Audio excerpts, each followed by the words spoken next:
840 centimeters in feet?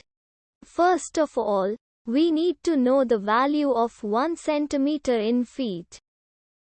It's always 1 centimeter equals 0.03280839895 feet.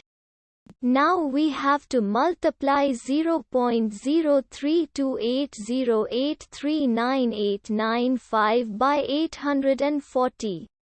Therefore, 840 centimeters times 0.03280839895 feet equals 27.559055118 feet.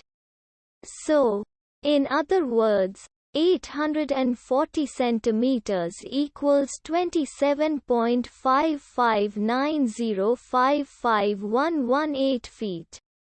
We hope you have enjoyed this video. Please like and subscribe to our channel for more videos like this.